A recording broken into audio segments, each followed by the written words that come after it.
کہ لما جاء رسول مصدق لما معهم لما جاء کتاب من عند اللہ مصدق لما معهم میرا پیغمبر بھی یاد حق بیان کرنے والا ہے، میری کتاب بھی یاد ہی پہلی کی تو تصدیق کرنے والی ہے. کیا کیا انہوں نے؟ نبذ فریق من الذین اوتوا الکتاب. امام راضی کہتا ہے اوتوا الکتاب مولوی بھی، اوتوا الکتاب پیر بھی، اوتوا الکتاب حکومت والے بھی. ہاں تین بے ایمان ہو گئے. مولوی نے میری کتاب اللہ بیان کرنی چھوڑ دی، پیروں نے اپنی کتاب اللہ مریدوں کو بتانی چھوڑ دی، حکومت نے میری کتاب اللہ کو نافذ کرنا چھوڑ دیا. ہائے پھر خدا کہتا میں نے کیا کیا؟ نبذا. ہائے یہ کتاب اللہ رہ گئی، کیا ملا ان کو؟ ہاں کتاب اللہ چلی گئی تھی، کیا ملا؟ وَاتَّبَعُوا مَا تَتْلُو الشَّيَاطِينُ عَلَىٰ مُلْكِ سُلَيْمَانَ.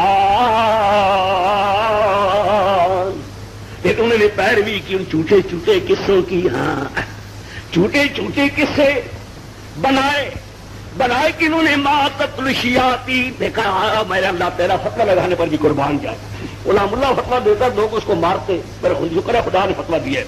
فتویٰ بھی سنو خدا کا. مَا تَتْلُو الشَّيَاطِينُ. ہاں جو شیطان قصہ پڑھا کرتے تھے، جو شیطان انسانوں میں سے شیطان تھے، جنوں میں سے بڑے بڑے شیطان، انہوں نے قصے بنائے. لیکن قصہ جھوٹا چلتا نہیں ہے. جھوٹا قصہ چلتا ہی جب تک جھوٹے قصے کے نیچے پر نہ لگاؤ کسی بڑے آدمی کا نام لے لو نا تو کہتے سبحان اللہ سبحان اللہ سبحان اللہ. کتنا حرامی ہے شیطان. شیطان جانتا ہے کہ میرا جھوٹ ہے سارا قصہ، لیکن پر لگائے گا نیچے. حضرت سلیمان سے کہا کرتے ہیں سلیمان صاحب قرآن کہتا ہے ما تتلو الشیاطین علی ملک سلیمان. خدا نے کہا ما کفر سلیمان. لوگوں یہ سارا جھوٹ میرے پیغمبر منسوخ کیا گیا. میرے پیغمبر نے کوئی کفر کی بات نہیں کی. ولکن الشیاطین کفروا. وہ سارے شیطان کی بنائی باتیں تھیں. اب سمجھو آ رہا ہوں تمہیں ڈا رہا ہوں، ذہن میں رکھ لو یہ باتیں میری، میں نے کوئی اپنی طرف سے کوئی بات نہیں کہی. جب قوم گمراہ ہوتی ہے، جب قوم پر خدا کا غضب آتا ہے، وہ قوم خدا کی کتاب اللہ کو چھوڑ کر جھوٹے قصے بنا لیتی ہے. کوئی جھوٹا قصہ چلتا نہیں جب تک کسی بڑے آدمی کا نام ہو. اگر جھوٹا قصہ لگاؤ تو لگاؤ غلام اللہ کے ساتھ مانے گا. پیر علی پیر شیخ قادر سبحان اللہ سبحان اللہ جب سبحان اللہ کہنا شروع کر دیں گے.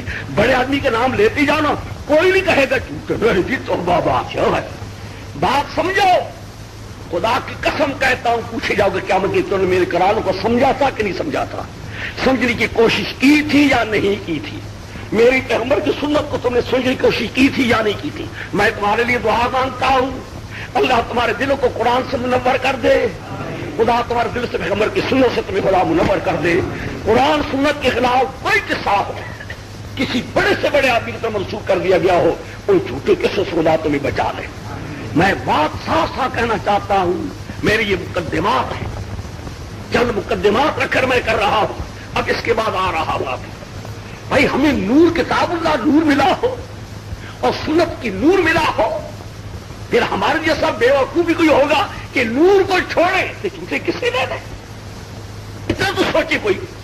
سنت کیا ہے؟ قرآن تمہارے سامنے یہ ہے. قرآن 30 پارے کا قرآن آوازیں دیتے چلا رہا ہے. سنت کیا ہے؟ سنت وہ موتی ہیں جو رسول اللہ کی دندان مبارک سے نکلے ہیں. یہ موتی ہائے ہائے نہ وہ دانت پیدا ہو گے نہ موتی پہ کسی سے. ہائے چہرہ مبارک پیغمبر کا ہو، ان سے موتی نکل رہے ہوں. میں کہتا ہوں واہ صحابہ خوش قسمت تم بھی تھے. وارے صدیق و فاروق، وارے بلال عثمان، وارے صحابہ کی پاکیزہ جماعت، تم پر بھی قسمت ہے تمہاری کہ تمہیں موتی سننے کا موقع ملا پیغمبر کے چہرے مبارک سے. یہ آیا خیال اس لیے میں چلتی کہتا ہوں کبھی کچھ نہ کہنا صحابہ کو. صحابہ بڑے ہی پیارے ہیں اللہ کو، بڑی ہی لاڈلے ہیں صحابہ. اس لیے خدا نے عرش سے کسی جماعت کو نہیں کہا، خدا نے خدا قسم کسی کو نہیں کہا. عرش سے خدا نے کہا رضی اللہ میں ان سے راضی ہو چکا ہوں، میں ان سے خوش ہو چکا ہوں. وہ رضو یہ مجھ سے راضی. پہچان میں یوں کہہ دو دل خوشحال شے مدامانہ خوشحال شی دیو تم کو یہ بولنا خوش